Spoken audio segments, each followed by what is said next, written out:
Hello, friends. Today's Bible passage is Genesis chapters 9 through 11.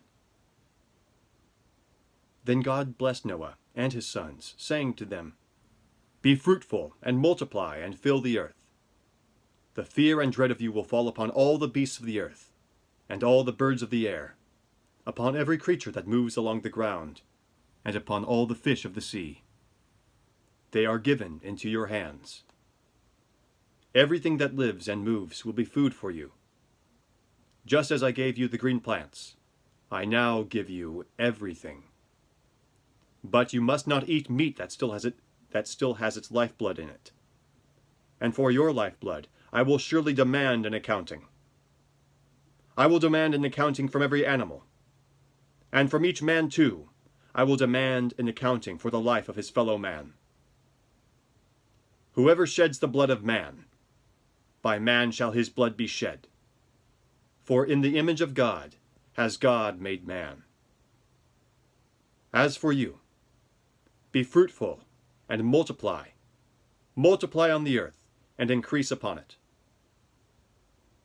Then God said to Noah, and to his sons with him, "I now establish my covenant with you, and with your descendants after you, and with every living creature that was with you, the birds, the livestock, and all the wild animals, all those that came out of the ark with you, every living creature on earth.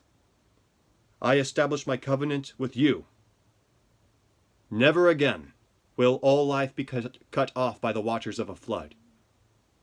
Never again will there be a flood to destroy the earth."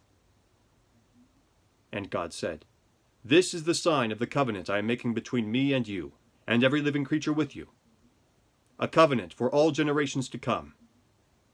I have set my rainbow in the clouds, and it will be the sign of the covenant between me and the earth. Whenever I bring clouds over the earth, and the rainbow appears in the clouds, I will remember my covenant between me and you, and all living creatures of every kind. Never again will the waters become a flood to destroy all life. Whenever the rainbow appears in the clouds, I will see it, and remember the everlasting covenant between God and all the living creatures of every kind on the earth." So God said to Noah, "This is the sign of the covenant I have established between me and all life on the earth." The sons of Noah who came out of the ark were Shem, Ham, and Japheth. Ham was the father of Canaan. These were the three sons of Noah, and from them came the people who were scattered over the earth. Noah, a man of the soil, proceeded to plant a vineyard. When he drank some of his wine, he became drunk and lay uncovered inside his tent. Ham, the father of Canaan, saw his father's nakedness and told his two brothers outside. But Shem and Japheth took a garment and laid it across their shoulders. Then they walked in backward and covered their father's nakedness. Their faces were turned the other way so that they could not see their father's nakedness. When Noah awoke from his wine and found out what his youngest son had done to him, he said, "Cursed be Canaan! The lowest of slaves will be to his brothers." He also said, "Blessed be the Lord, the God of Shem. May Canaan be the slave of Shem. May God extend the territory of Japheth. May Japheth live in the tents of Shem, and may Canaan be his slave." After the flood, Noah lived 350 years. Altogether, Noah lived 950 years, and then he died. This is the account of Shem, Ham, and Japheth, Noah's sons, who themselves had sons after the flood. The sons of Japheth: Gomer, Magog, Madai, Javan, Tubal, Meshech, and Tiras. The sons of Gomer: Ashkenaz, Riphath, and Togarmah. The sons of Javan: Elisha, Tarshish, the Kittim, and the Rodanim. From these the maritime people spread out into their territories by their clans within their nations, each with its own language. The sons of Ham: Cush, Mizraim, Put and Canaan. The sons of Cush: Seba, Havilah, Sabta, Reama, and Sabteka. The sons of Reama: Sheba and Dedan. Cush was the father of Nimrod, who grew to be a mighty warrior on the earth. He was a mighty hunter before the Lord. That is why it is said, like Nimrod, a mighty hunter before the Lord. The first centers of his kingdom were Babylon, Erech, Akkad, and Calneh in Shinar. From that land he went to Assyria, where he built Nineveh, Rehoboth-ir, Calah, and Resan, which is between Nineveh and Calah, that is, the great city. Mizraim was the father of the Ludites, Anamites, Lehabites, Naphtuhites, Pathrusites, Caluhites, from whom the Philistines came, and Caphtorites. Canaan was the father of Sidon, his firstborn, and of the Hittites, Jebusites, Amorites, Girgashites, Hivites, Archites,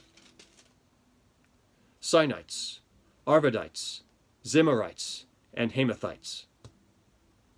Later the Canaanite clans scattered, and the borders of Canaan reached from Sidon towards Gerar as far as Gaza, and then towards Sodom, Gomorrah, Admah, and Zeboim as far as Lasha.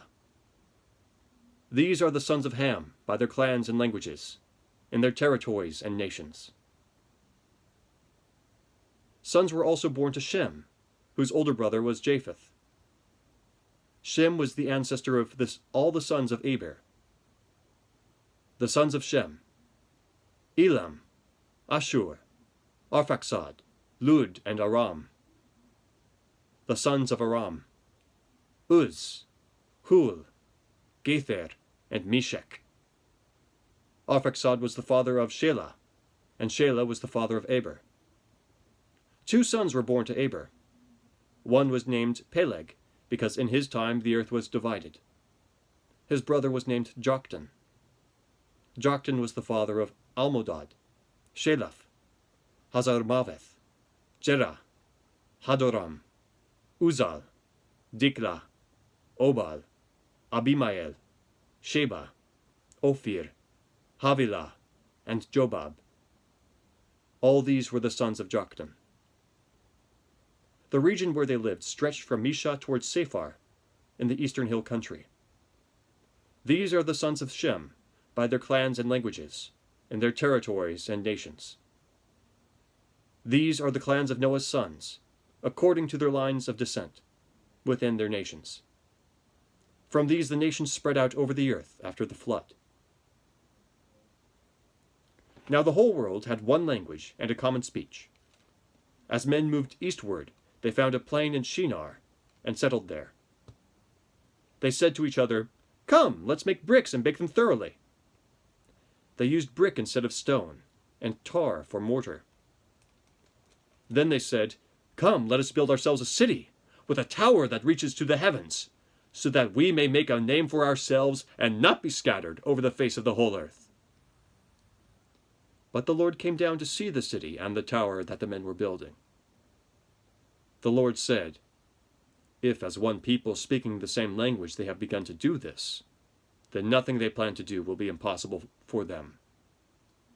Come, let us go down and confuse their language, so they will not understand each other."